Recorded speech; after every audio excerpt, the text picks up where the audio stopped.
সমতল ভূমিতে পরীক্ষামূলকভাবে প্রদর্শনী কফি ও চা চাষ প্রকল্পের কাজ শুরু করে সাফল্যের পথে চুয়াডাঙ্গার আলমডাঙ্গা উপজেলার হাটবলিয়া গ্রামের নুরুল হুদা ডিউক।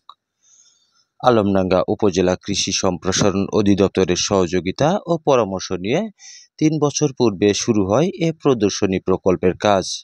নুরুল হুদা ডিউকের ভাতিজা সাংবাদিক সোহেল হুদা জানান, ৩ বছরেরও বেশি সময় পূর্বে খাগড়াছড়ি থেকে কফির চারা সংগ্রহ করে রোপণ করা হয়, যা থেকে চলতি বছর প্রথমবারের মতো প্রায় ৫ কেজি কফি সংগ্রহ করা হয়েছে, যা ইতিমধ্যেই এলাকার মানুষের মাঝে তাক লেগেছে।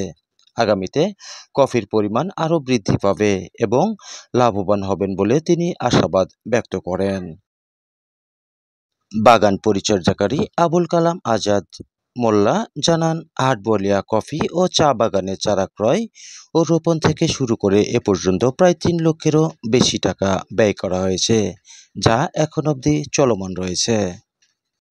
প্রকল্পে ৩৩% জমিতে প্রায় ৩২০টি অ্যারাবিকা এবং রোবুস্টা জাতের কফির চারা রোপণ করা হয়েছে। একই সাথে সেখানে চায়ের চারাও রোপণ করা হয়েছে। প্রতিটা কফি গাছের ডালে ডালে এখন শোভা পাচ্ছে কফি, যা দেখতে বিভিন্ন এলাকা থেকে ভিড় জমাচ্ছে লোকজন।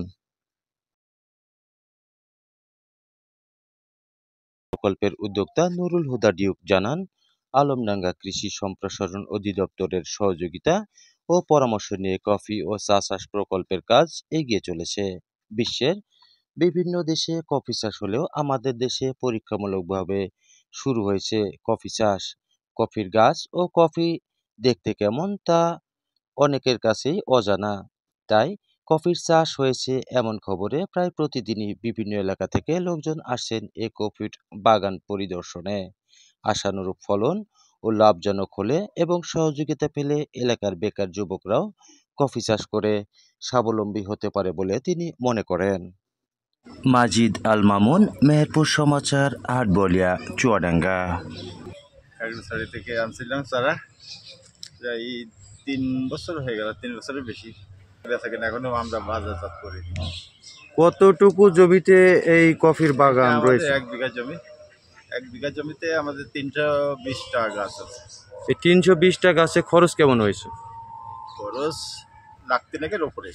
গাছ আমাদের ঘন ঘন লাগানো হয়ে গেছে, আরো পাতলা করতে, তার জন্য ফলনটা আমরা ঠিকভাবে পাচ্ছি। এই কফি চাষের বিষয়ে কৃষি বিভাগ থেকে কোনো পরামর্শ পেয়েছেন কিনা? যা সুবিধা অসুবিধা আমরা যারা কৃষি অফিসার রাস্তাতে থাকি তাদের পরামর্শ নিয়ে করা হয়, যেটা বলে তাদের